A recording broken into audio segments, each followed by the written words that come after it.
Point number 8, training. Training नहीं, ये transformation है। आपको हमेशा ध्यान में रखना है कि ट्रेनिंग के अंदर में आपके सारे एम्प्लॉय बैठे।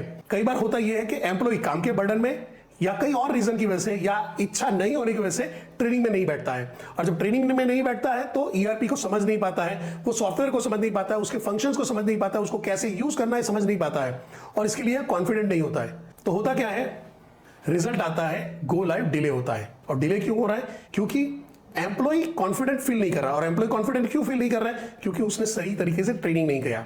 तो आपको हमेशा इंश्योर करना है कि आपके सारे एम्प्लॉय, जो जो फंक्शन के जो एम्प्लॉय है, वो उस ट्रेनिंग में बैठे, हर ट्रेनिंग रिकॉर्ड हो, और उस एम्प्लॉय को बोलना है अगले 1 वीक तक बैठ के, रोज आधा घंटा 1 घंटा बैठ के ये रिकॉर्डिंग तुम देखोगे जब तक गो लाइव नहीं होता है। अब एक बार में तो चीजें याद नहीं रहती है, तो जितनी बार बार रिपीटेडली हम देखते जाते हैं, जितना उसको समझते जाते हैं, वो हमारे लिए आसान हो जाता है। ये आप भी जानते हो और मैं भी जानते हैं। इसलिए स्कूल में बोला जाता था रिवीजन करो, रिवीजन करो, रिवीजन करो।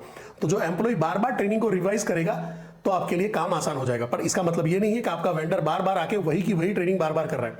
एक बार ट्रेनिंग करवा दिया, क्वेश्चन आंसर के राउंड करवा दो, रिकॉर्डिंग लो, और रिकॉर्डिंग लेके उसको बोलो कि भाई अभी इसको देखते रहे, और इसके ऊपर आप खुद टेस्ट लो, उसको पूछो, बता ये इसमें एंट्री कैसे डालेगा, इसके अंदर में वेंडर कहां पे मैनेज होगा, अकाउंट के इस सॉफ्टवेयर के अंदर में कैसी चीज कहां पे जा रही है, या इसका डैशबोर्ड कैसे दिखेगा।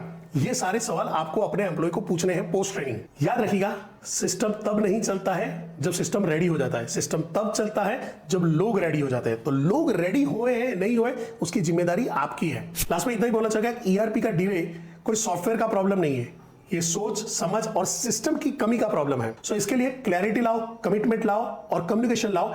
ईआरपी अपने आप अपने टाइम में ही इंप्लीमेंट हो जाएगा, आपका ईआरपी कभी भी डिले नहीं होगा। यहां पे ये चीज याद रखने वाली बात है कि ईआरपी कोई टेक्नोलॉजी है, बट ईआरपी एक बिजनेस का ट्रांसफॉर्मेशन है, और बिजनेस के ट्रांसफॉर्मेशन में जितना डिले होगा, बिजनेस के परफॉर्मेंस में ही उतना भी डिले होगा। तो अगर आप अपने बिजनेस में ट्रांसफॉर्मेशन लाना चाहते हैं, ग्रोथ लाना चाहता है, तो ईआरपी को खाली एक सिस्टम मत समझिए, ईआरपी को अपने बिजनेस का एक डिजिटल ट्रांसफॉर्मेशन समझिए। तो आशा रखता हूं ये वीडियो आपको अच्छा लगा होगा, और आपके कोई दोस्त हैं जो ईआरपी के बारे में सोच रहे हैं, इंप्लीमेंटेशन के बारे में सोच रहे हैं, या अभी इंप्लीमेंट करवा रहे हैं, तो उनको अभी का भी ये वीडियो लगे हाथ पहुंचा दो। उनका भी फायदा होगा और आपका भी फायदा होगा। आपने तो सीख लिया है, उनको सपोर्ट मिल जाएगा कि कहीं ये उनकी गलती की वजह से तो सिस्टम डिले नहीं हो रहा है। तो with that, thank you very much. इसके साथ मैं इजाजत चाहूंगा। भारत माता की जय।